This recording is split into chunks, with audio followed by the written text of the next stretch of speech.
We're here at the Aria Resort and Casino in fabulous Las Vegas, Nevada, at Employee Owned 2025. And with us today is Lindsay Shafer, Vice President, ESOP Communication Services at Blue Ridge Associates, and Jason Wellman, Director of Client Advocacy at ESOP Partners. Welcome to the Ownership Effect. Thank you, Thank Jim. you. Thank you for having us. You bet. Thanks for doing this. So, Jason, tell me who you are, what you do. Tell us about your company. Yeah, thanks, Jim. Thanks for the opportunity as well to be here at the beautiful Aria for the first time for Employee Owned 2025. ESOP Partners, we're an industry-leading third-party administrator and consulting firm that specializes in ESOPs. So the entire life cycle of an ESOP, from beginning of formation through that feasibility process into establish and implement, then the ongoing third-party administration and compliance. And then, of course, the journey for our clients in education and engagement, and then sustainability modeling as well, and board governance and board support. Been there for just over 9 years. It's been a beautiful journey, getting to see all the transformation in the ESOP space and industry. Been tremendous for my career and personally something I'm very passionate about. Terrific. Well, thanks. Lindsay, tell us about you and your company and what you do. Yes, thanks, Jim. So I'm with Blue Ridge Associates. We are also a third-party administrator in the ESOP space. We were started as a third-party administrator for ESOPs, and now we have also a 401k side. And then, of course, we do the ESOP Communication Services division. We go in and we help companies, employee-owned companies, really talk about the ESOP, communicate, educate employee owners around their story. What is the ESOP, so that employees are more engaged, they understand it, they understand value and how their everyday actions drive value in the company. Okay, so third-party administrators, that means you guys help put together events and parties at the companies. What does that mean? Not quite. No. No, that'd be kind of nice if we did more of that maybe. But no, it's really getting into the behaviors that align with ownership and taking that control over this unique gift that you have. I mean, there's so many companies that go through transactions and they think that's the heavy lift, Jim, and that's just the beginning. It really is. That ink dries on that transaction, and then the real work begins by getting employees to understand what is an ESOP. And that's usually what they say when they first become employee owned. An ESOP. Yeah. Sounds like VSOP, like a cognac. Exactly. A little different. Exactly. But it's really unpacking the unique characteristics of employee ownership and how their behavior, how the intentionality of what they're doing every day is driving not just transformative wealth through a financial metric, but also through the wealth and the relationships in the purpose-driven work that they do, and how that's really helping not only the succession of the company, but it doubles down on that legacy for that selling shareholder, which I believe is the beauty of employee ownership. It's not just transforming that one business owner, but it's transforming many future business owners through that entity. Yeah, multiple generations. That's one of the things that I always talk about, that most businesses that are privately owned, they don't change hands very often, right? It's maybe family-owned businesses. They may be passed down 2, 3, 4, 5 generations or more. But with an ESOP, especially if it's 100% ESOP, it's getting transitioned almost every year, not for a full transition, but it's a continuous process, right? As people, employee owners come into the business and as employee owners exit the business, whether it's exiting for retirement or exiting for some other reason, they get bought out of the company. And it's one of those economic factors that you really don't think about until you sort of understand how employee ownership works, right? And now, Lindsay, in an ESOP, how do you go about tracking everybody's ownership interests? Can you help with that a little bit? Yes, and when you say ownership interests, what do you mean by that exactly? Well, I mean, so every employee, right, who's an employee for a certain amount of time, they gain a vested interest in what? Well, so, of course, there is in an ESOP, employee owners get shares, right? So you want them to understand how they get an ESOP account. So when do they become eligible? What is their allocation based on? You want them to understand that this is a non-discriminatory plan. So everyone is on the same playing field, same level. And you really want them to understand vesting so that this is a long-term plan. If they leave before they're fully vested, they will have to forfeit those shares. So you really want them to understand the plan rules so that as they become an owner and they are working at the company, they understand that their investment every year, what they're earning every year as being an employee owner. So there's that more technical side of the shares. And then there's also the shared ownership culture. So what do you gain by that, by being part of an employee-owned company with either strong ownership culture or a company that understands the strength of that and is actively working to build that ownership culture and strengthen it day to day? And And do you see both types of companies in the ESOP community? yes, I do, because culture just isn't built or born overnight, right? I always say when we're coming in to do an initial rollout of the ESOP, it's really good to work with leadership to step back and take a look at what their culture is now. And let's be very honest about that. What do they like about their culture? What are some things that they might not like about it? What could they do differently or change? And then when they implement the ESOP, that's also a really good time to start that conversation of what do we want to add to our culture? What do we want to strengthen and what do we want to add, if anything? And then they go into that knowing that, there are things that they can change and they can adapt as they go along. They're already communicating with employees around the financial benefits of the ESOP. So let's also tie that shared ownership culture in there as well. I think one of the big things, Jim, too, is building that trust. And when you go through that transaction, there's change. And when change is not clearly defined and you're not able to kind of show the path, it can be something that can be really a stressor to employee owners.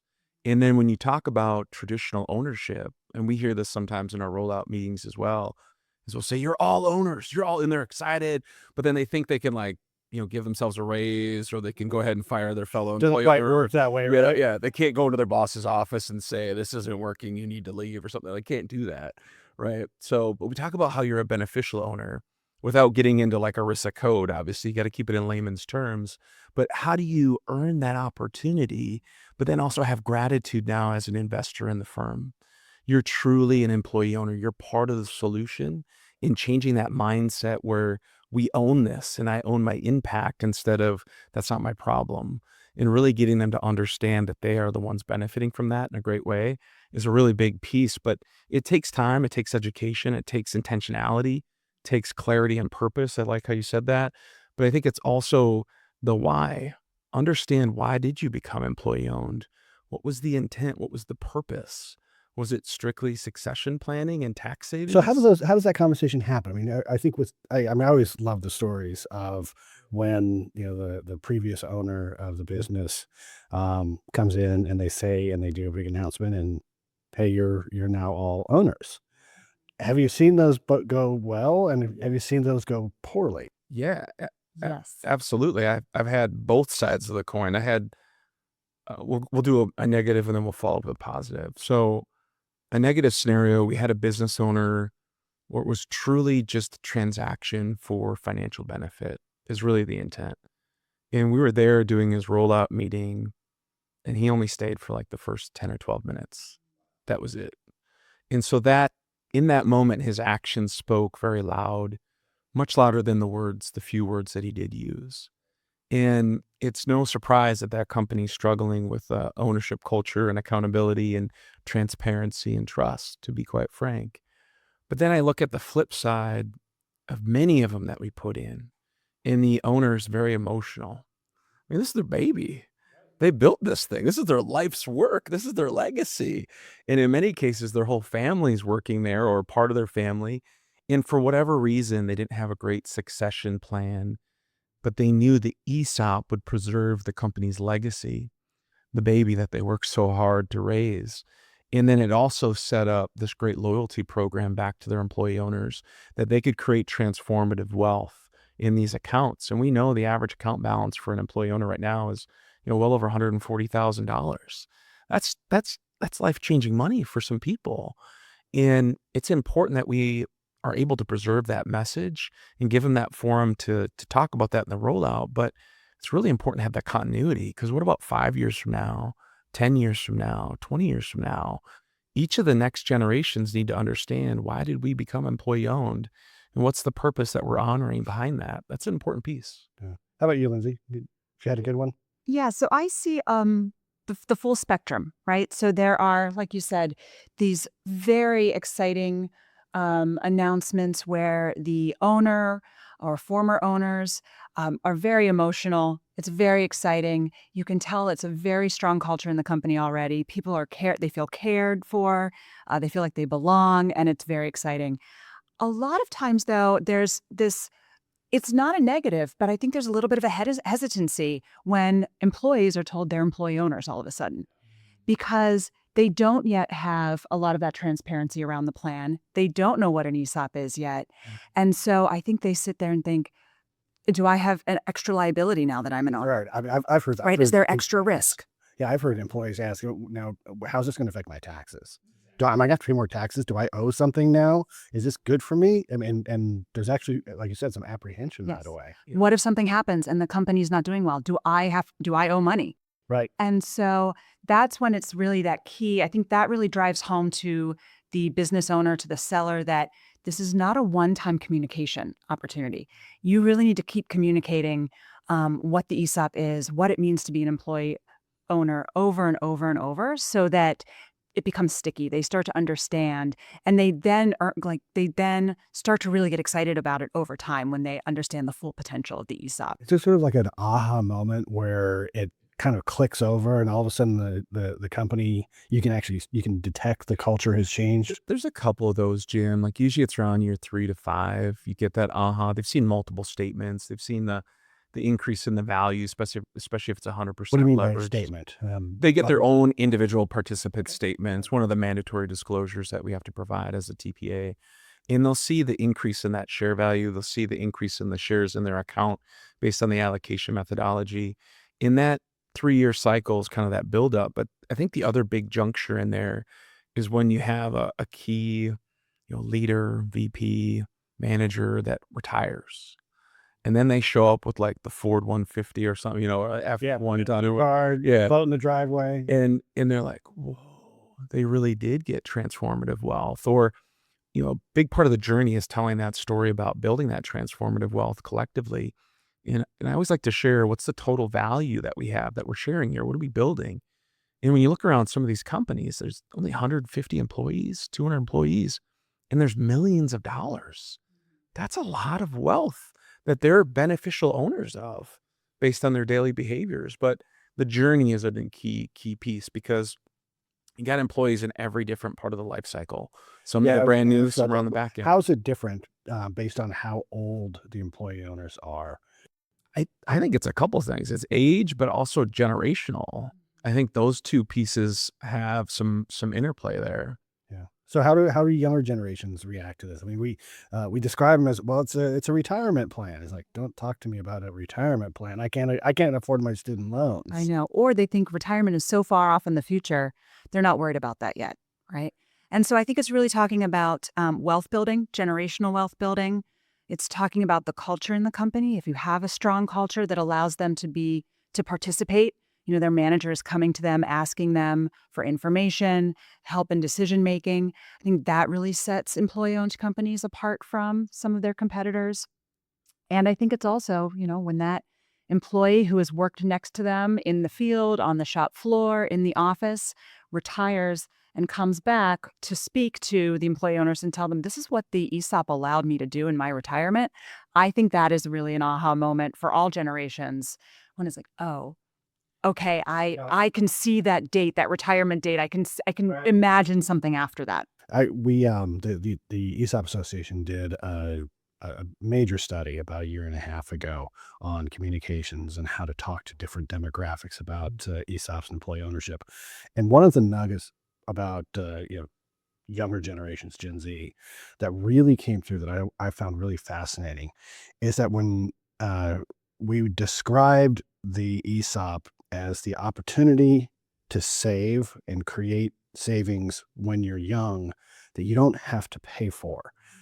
Most people in your younger generation don't have the ability to save anything. right? Maybe they'll put a little bit into their 401k, especially if there's a match. They'll put in 3% or maybe 5% if they're lucky, but they just don't have disposable income to save. But you can tell them like, but the ESOP's doing that for you, and it doesn't cost you anything. And they're like, oh, okay, well that's cool. Yeah, the biggest illustration I have is I have a story I like to tell about that 7 years ago. I was asking an employee owner what he loved about employee ownership. And this young grad engineer looks me dead in the eyes, Jim, and he says, bro, employee ownership, or as he called it, ESOPing, doesn't mean anything to me. It's for old people. That was his words. He didn't get the essence of it. And so my rebuttal back to him was this. It was very clear. Bro. Yeah, bro. ESOPing, as you call it, is going to change your life. We know that when an employee owner is educated consistently in the journey, that they'll stay a little over 6 years. That means he'll be fully vested. That means in his situation, I knew he'd have about $60,000 to $65,000 in his account. And that made him really excited. He's like, whoa, bro, 60,000? And I said, you don't have to do anything, but here's where it gets better. What if you stay? What if you make this your career work? What if you stay here for 30 years, 35 years? Your fingerprints are going to be all over this organization. You're going to get promoted multiple times. You're going to build deep, meaningful relationships. And your account balance is going to be massive, like high six figures, maybe Did we even get 7 his figures. head around that idea of staying in one job? So let's fast forward, though. That was 7 years ago. He's still there. Promoted twice, talks way better, doesn't say bro every other word. He's got 2 kids and a marriage. He's very settled. And I think he's on a trajectory. I know he's on a trajectory to outpace what we even talked about 7 years ago. And I think that's the essence of employee ownership is employees can take ownership over their financial future, but it's not just the wealth. It's also the relationships. It's the networking. It's the transcendent initiatives in these businesses.